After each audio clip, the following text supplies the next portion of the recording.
The applause was not just loud, it was a physical weight that pressed against the walls of the concert hall. It started as a ripple and grew into a thunderous roar, the kind of sound that vibrates in your chest and makes the floorboards tremble.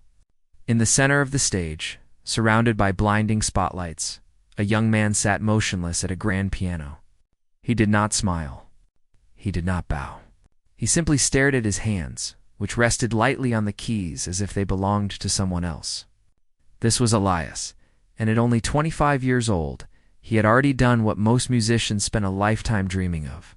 He had just played a piece that was considered impossible, and he had played it without making a single mistake.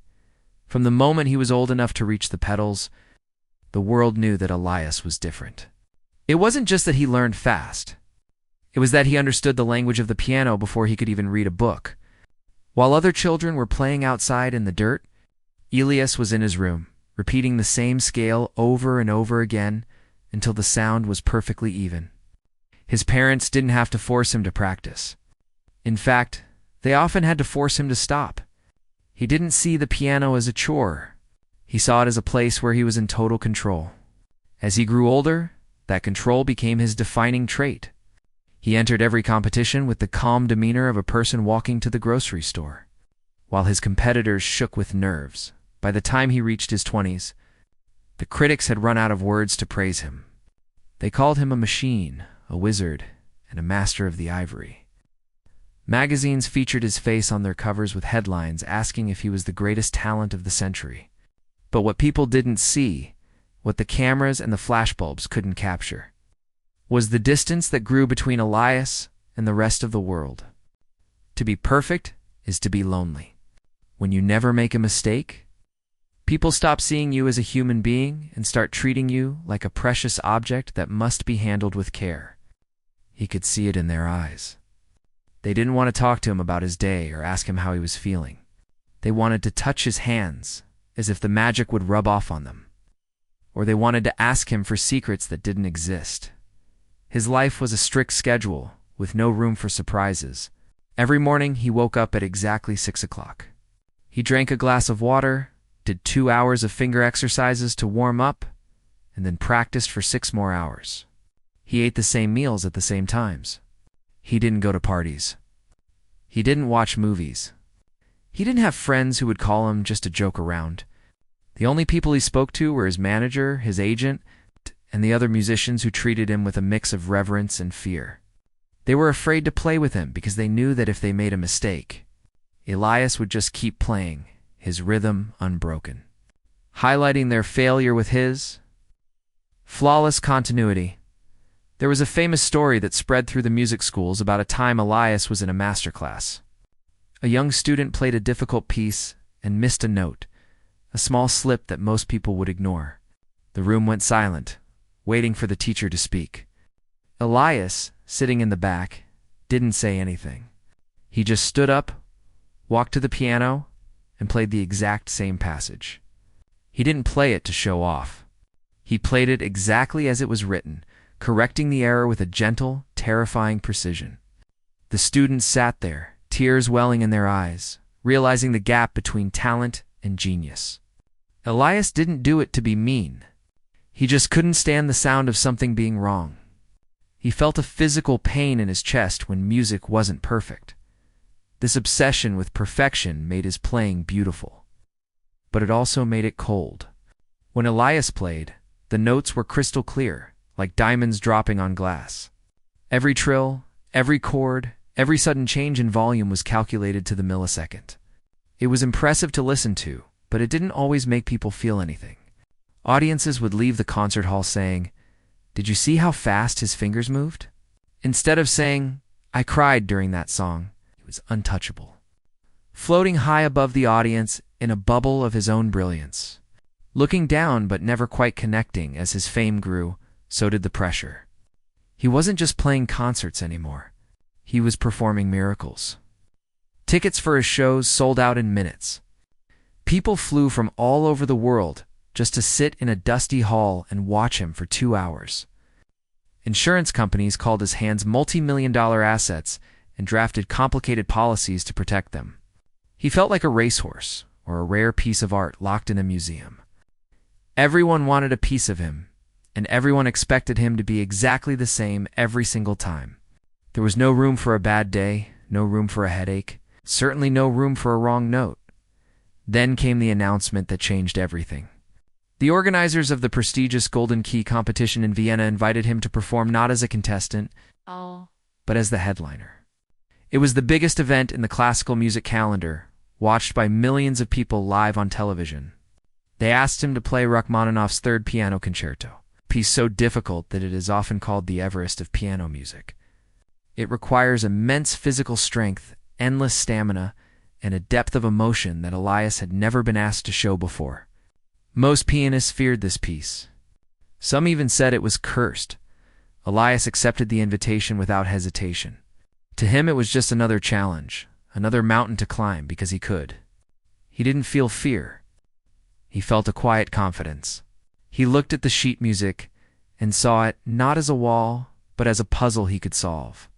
He locked himself in his practice room for 3 months. He played the piece until his fingers bled, literally. He wrapped his fingertips in tape and kept playing. He lost weight because he forgot to eat. He stopped sleeping properly because the music kept running through his head even when he lay in the dark. During this time, a strange feeling began to creep in. It was small at first, like a bug bite you can't stop scratching. For the first time in his life, Elias felt like the piano was fighting back. The Rachmaninoff wasn't just about fast notes. It was about huge, sweeping waves of sound that needed to come from the heart, not just the fingers. He could play the notes perfectly, yes. He could hit every key at the right time. But when he listened to recordings of the greats who played it before him, he heard something he couldn't replicate. He heard a struggle. He heard pain and joy. When Elias played it, he only heard skill. It was like a robot painting a sunset. The colors were right, but there was no warmth. He tried to ignore this feeling. He told himself that technique was everything, that being perfect was better than being emotional. He hired a new teacher, an old man who supposedly understood the soul of the music. The old man listened to Elias play and sat quietly for a long time. "You are playing the notes," the old man said softly, "but you are not playing the music. You are like a beautiful statue, Elias. You are perfect, but you are not alive." Elias got angry. He packed his bags and left. He didn't want to be alive. He wanted to be the best. The weeks flew by. The date of the performance drew closer. The media frenzy was intense. Reporters camped outside his apartment. Interviewers asked him the same questions over and over. "Are you nervous? How does it feel to be the best?" Elias gave them the same polite, empty answers. "I just want to do my best," he would say, with a fake smile plastered on his face. Inside, he was a knot of tension. He started having dreams where he was on stage, and his hands were made of stone, too heavy to lift. He started hearing phantom wrong notes when he walked down the street, but he refused to show it. On the plane ride to Vienna, he sat in first class, staring out the window at the clouds. The man sitting next to him recognized him and asked for an autograph. Elias signed the napkin with a steady hand, looking every bit the confident star.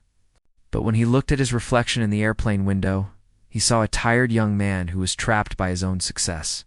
He was untouchable. Yes, he was on top of the world. But for the first time, he wondered if there was enough oxygen up there to breathe. He touched the window, feeling the cold glass, and wondered if this was the peak of his life or the edge of a cliff. He didn't know that in less than 24 hours, the world he built so carefully was about to come crashing down, not because of a mistake, but because of a moment of terrifying truth. The city of Vienna was cold, not just in temperature, but in the way the gray stone buildings seemed to look down on the people walking below. Elias had arrived 2 days before the big show, hoping the extra time would help him settle his nerves. But as he stepped out of the black car that had picked him up from the airport, he didn't feel settled. He felt like a man walking to the electric chair. The driver pulled his bags from the trunk, and Elias checked his coat pockets to make sure his passport and his phone were there. His hands were shaking just a little bit. He clenched them into fists to stop the trembling, and forced a polite nod at the driver. It was the same smile he gave everyone a mask that said, I am fine. I am in control. Even though inside he felt like he was crumbling, he was taken to a suite in a luxury hotel that overlooked the city. It was the kind of room most people only see in movies. There was a chandelier in the living room, a bathroom made of marble, and a bed that looked too soft to sleep in. But to Elias, it wasn't a home. It was a prison cell made of gold. He tipped the bellhop, locked the door, and stood in the middle of the silence. This was supposed to be the peak of his career. He had played in hundreds of cities in front of queens and presidents, but this time felt different. The silence in the room wasn't peaceful. It was heavy. It felt like the air was waiting for him to make a mistake. He walked to the window and looked out at the spires of the cathedrals. Somewhere out there was the concert hall, and inside it, a piano was sitting on a stage, waiting for him. The piece he had to play, Rachmaninoff's Third Concerto, was famously known as the Everest of piano music. It wasn't just hard, it was brutal. It demanded that the pianist jump their hands across the keyboard faster than the eye could follow. It required a strength in the fingers that most people simply didn't have. But the hardest part wasn't the speed or the power. The hardest part was the soul. The music was full of sadness and longing. It was written by a man who was homesick and depressed, and to play it well, you had to let that sadness flow through you. Elias had the speed. He had the power. But as he sat down at the upright piano in his hotel room, he realized he didn't have the sadness. He didn't feel anything. He started to play the first notes. They were perfect, crisp, and clear. He played the fast runs, and his fingers moved like a blur, hitting every single note exactly in the center. He stopped abruptly, the sound dying away in the empty room. "It sounds like a typewriter," he said out loud to himself. His voice sounded small. He slammed his hand down on the keys, making a loud, ugly noise. It was the first mistake he had made in days, and it felt strangely good. He was frustrated because he knew the old man was right.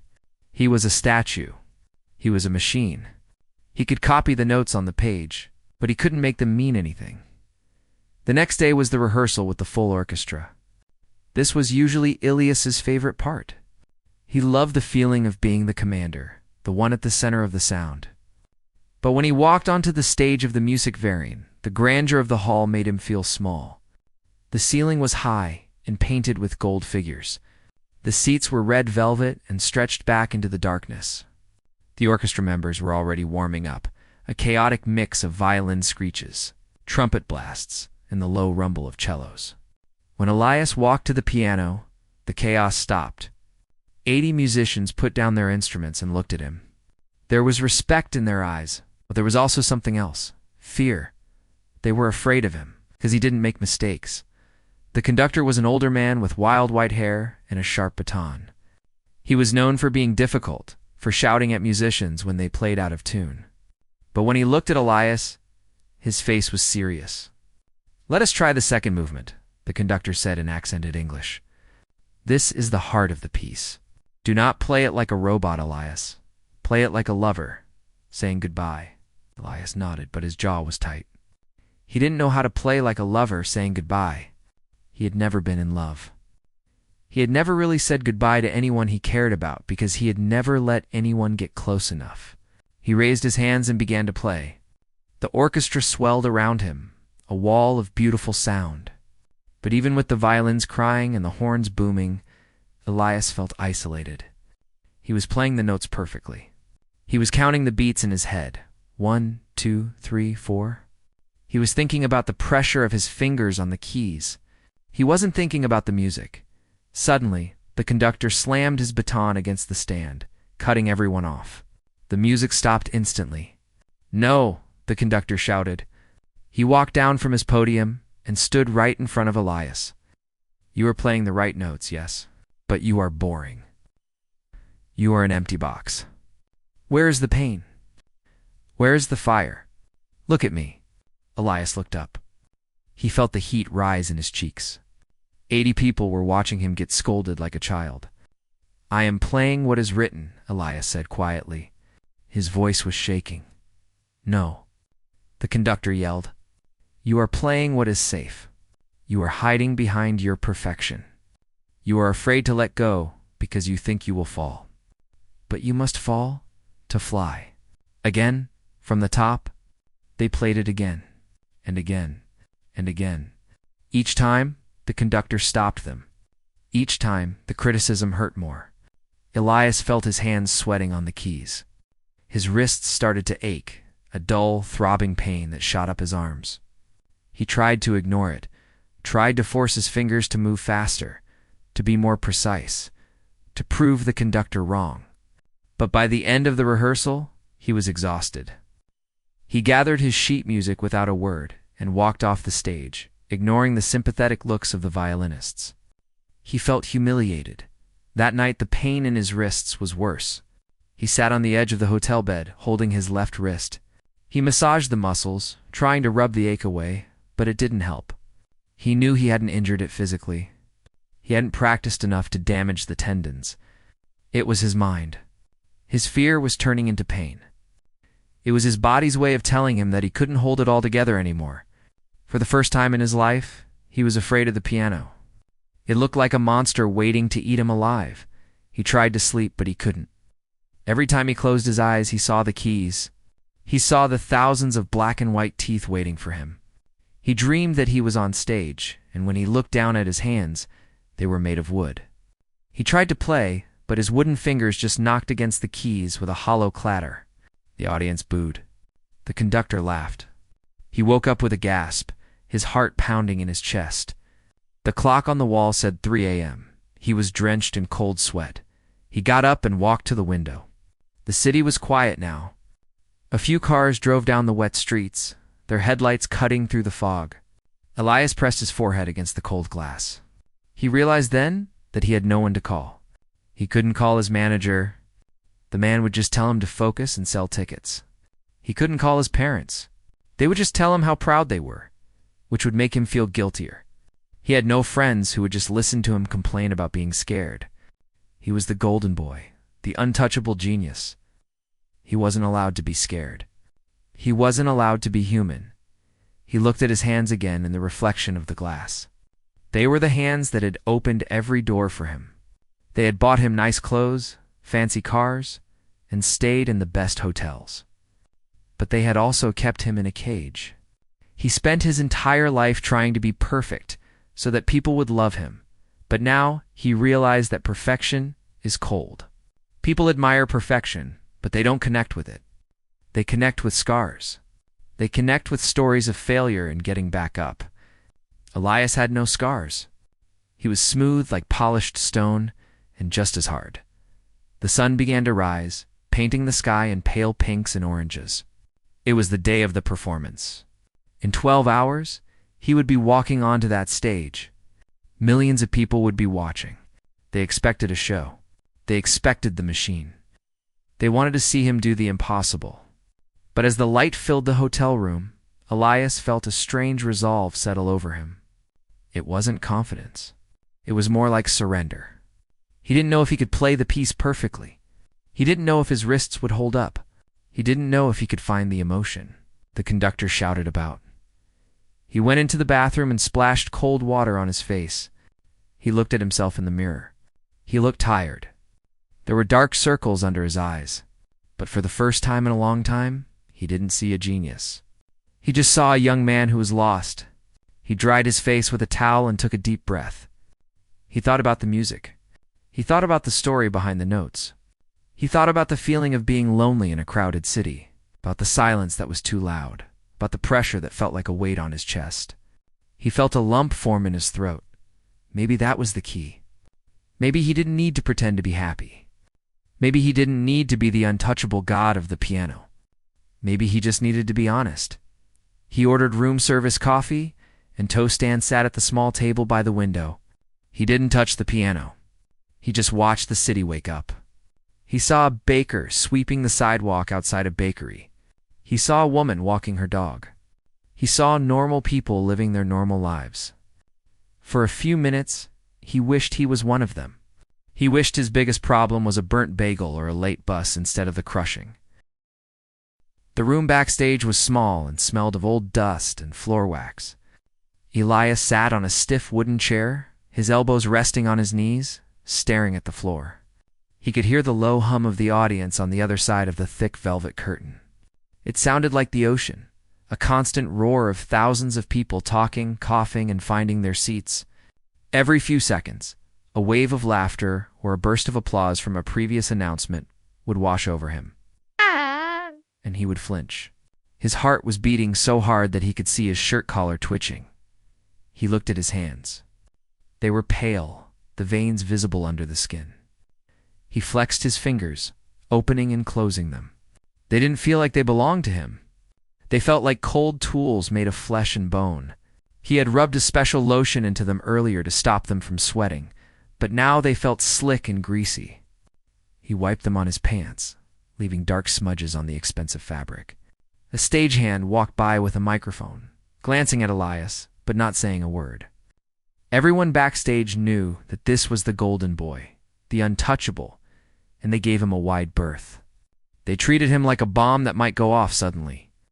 The announcer's voice boomed through the speakers, muffled by the curtain but still loud enough to make the walls vibrate. He was speaking in German, introducing the soloist. Elias didn't understand the words, but he knew the rhythm of it. He was being built up. They were talking about his awards, his genius, his perfection. It felt like they were talking about a stranger. The announcer finished, and the roar of the crowd changed. It got louder, sharper. They were clapping now. They were screaming his name. It was time. The stage manager gave him a nod. Elias stood up. His legs felt like they were made of lead. He took a deep breath, trying to pull oxygen into his lungs, but it felt like the air was too thin. He walked toward the slit in the heavy curtains. As he stepped through, the light hit him like a physical blow. It was blindingly bright. He couldn't see the audience. He could only see a vast, dark void filled with thousands of invisible eyes. The noise was overwhelming. He walked to the center of the stage. The piano looming in front of him like a large black beast, he bowed. Automatically, like a robot performing a programmed task. He didn't feel gratitude. He felt fear. He sat down on the bench and adjusted its height. He wiped his hands one last time on his pants. He looked at the conductor, who raised his baton. The silence fell over the hall instantly. It was so quiet that Elias could hear the blood rushing in his own ears. The conductor's arm came down. The music began. It was a simple, slow opening, played by the orchestra first. Elias waited for his cue. He counted the beats in his head. 1, 2, 3. He lifted his hands and brought them down on the keys. The sound that came out was beautiful. It was clear, sharp, and perfect. For the first few minutes, Elias was safe. His fingers knew exactly what to do. They moved on their own, guided by years of muscle memory. He didn't have to think. He just watched his hands fly over the keyboard. It was like watching a movie of someone else playing. The audience was silent, captivated. He could feel their attention pressing down on him, but as long as he played perfectly, he was holding them back. He was the king of this mountain. The piece moved into the faster sections. The music became complex, weaving patterns of sound that were dizzying. Ilias's brain was working fast, calculating the distance between the keys. The pressure of his fingers, the timing of the notes. He was playing exactly as he had practiced 1,000 times. No note was out of place. It was technically flawless. But then, a strange thought popped into his head. He remembered what the old conductor had said. You are hiding behind your perfection. Elias looked at the keys. He was playing the right notes, but he felt nothing. He was just a machine, producing a product. He thought about the hotel room, the loneliness, the fear. He wanted to break the wall. He wanted to play with soul, with fire, with anger. He tried to push harder, to put more emotion into the sound. He tried to stop thinking and just feel. For a moment, it worked. The sound got louder, richer. He felt a flash of something, maybe anger, maybe sadness. But it scared him, because to feel meant to let go of control. And if he let go of control, he might make a mistake. The thought of a mistake terrified him more than the loneliness did. He panicked. His mind, which had been so focused on the math of the music, suddenly froze. It was like a computer crashing.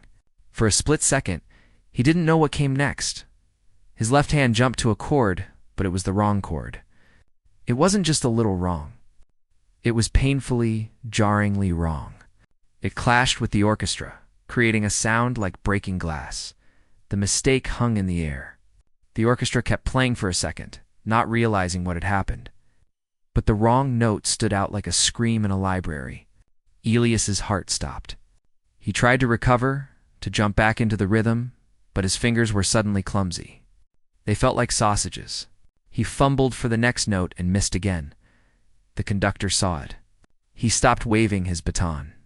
The musicians, confused by the sudden silence, trailed off one by one. The violins faded, the cellos stopped, and the hall went deadly quiet. The only sound left was Elias's ragged breathing. He was sitting at the piano, his hands hovering over the keys, frozen. The audience was confused. They thought it was part of the show. They waited for him to start again. In the past, Elias had made mistakes, very small ones. Maybe a rhythm slightly offhand. He had always covered them up so smoothly that only experts noticed. But this wasn't smooth. This was a crash. His mind was racing. Fix it, he told himself. Keep playing. Pretend it didn't happen. That was what the machine would do. The machine would keep going. He tried to force his hands to move, but they wouldn't listen. He felt a wave of humiliation so hot that it made him dizzy. He couldn't do it. He couldn't pretend anymore. He couldn't be the perfect robot for these people. He was tired. He was just a tired, scared young man who wanted to go home. The silence stretched out. It became heavy and uncomfortable. People started to shift in their seats. A low murmur went through the crowd. "Is he okay?" Someone whispered. Elias looked at the white keys blurring under the hot lights. He realized he had a choice. He could stay here and fight, trying to glue his broken reputation back together while millions of people watched. Or he could accept it. He could accept that he wasn't untouchable. Slowly, Elias stood up. He didn't say anything. He didn't apologize. He didn't look at the conductor. He just pushed the piano bench back and turned around. The audience gasped. It was a collective intake of breath that swept through the hall like wind.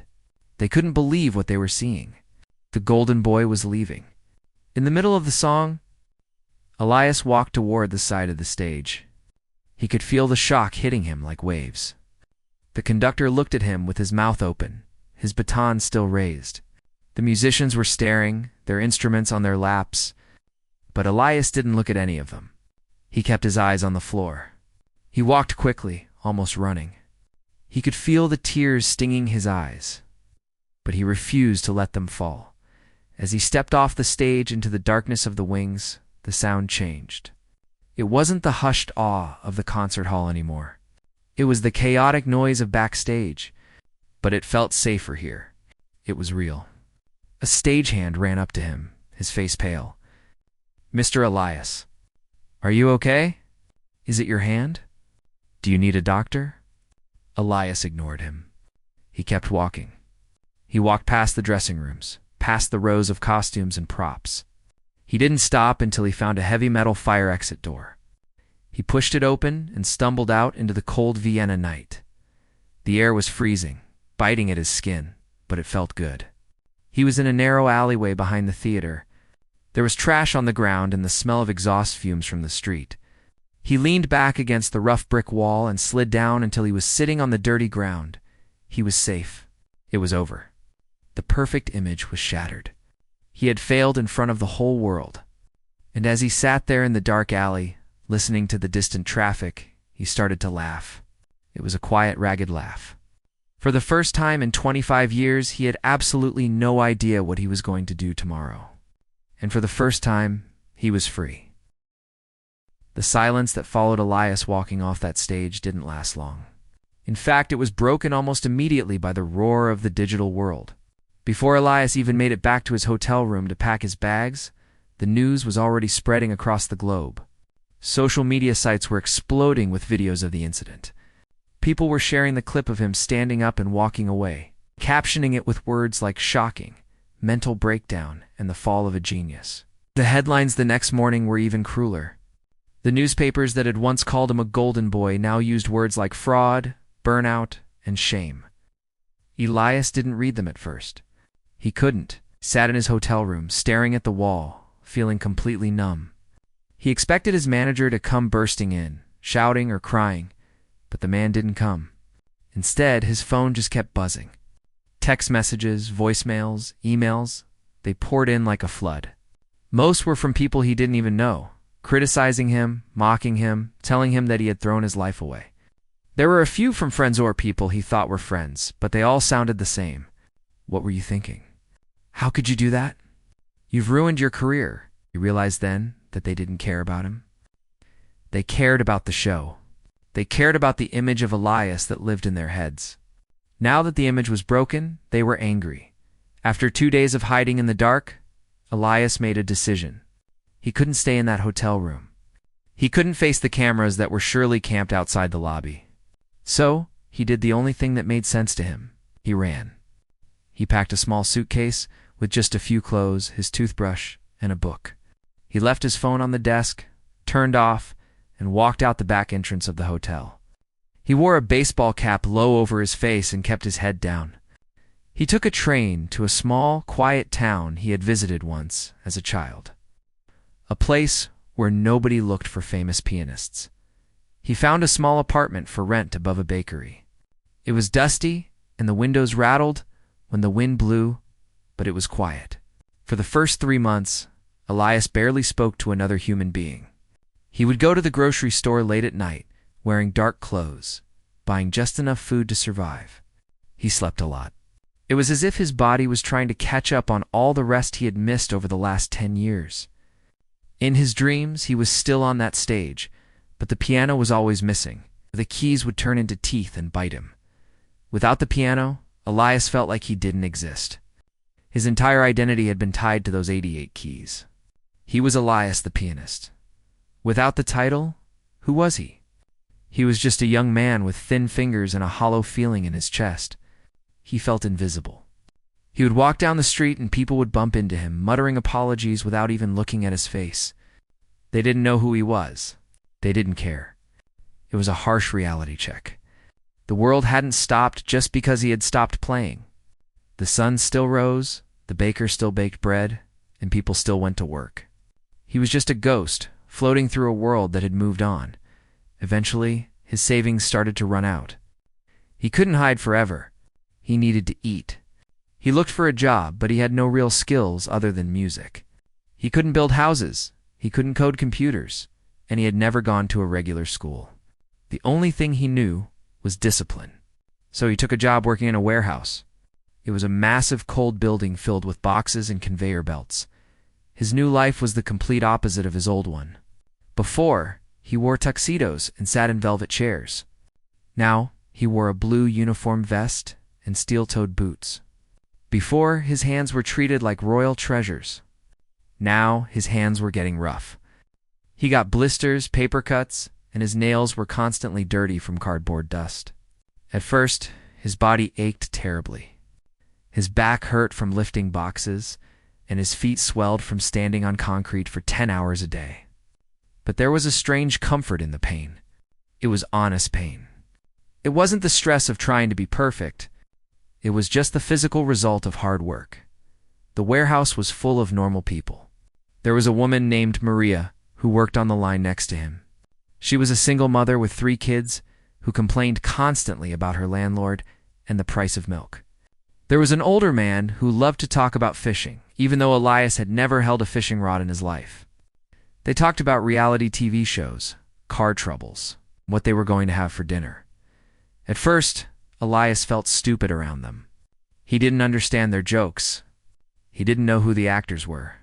But as the weeks turned into months, he started to listen. He realized that these people had problems that made his tragedy seem small. Maria was worried about paying for her son's braces. The older man had a bad knee that needed surgery. They were struggling, but they were happy. They laughed loud, genuine laughs that didn't have any technique behind them. They weren't performing. They were just living. One afternoon, about 2 years after he had left the stage, Elias was walking home from work. It was raining, a cold, miserable drizzle that soaked right through his jacket. He passed a small bar with an open door. Inside, he could hear a piano playing. It was a jazzy, messy kind of music. The notes weren't all correct. The timing was sloppy, and the player was hitting the keys too hard. Elias stopped on the sidewalk. In the past, hearing bad piano playing would have annoyed him. He would have wanted to go in and correct the player. He would have thought, they are doing it wrong. But standing there in the rain in his dirty work boots, he didn't feel annoyance. He felt something else. He felt warmth. He listened to the mistakes. He heard the wrong notes, but he also heard the laughter of the people inside. They were clapping. They were enjoying it.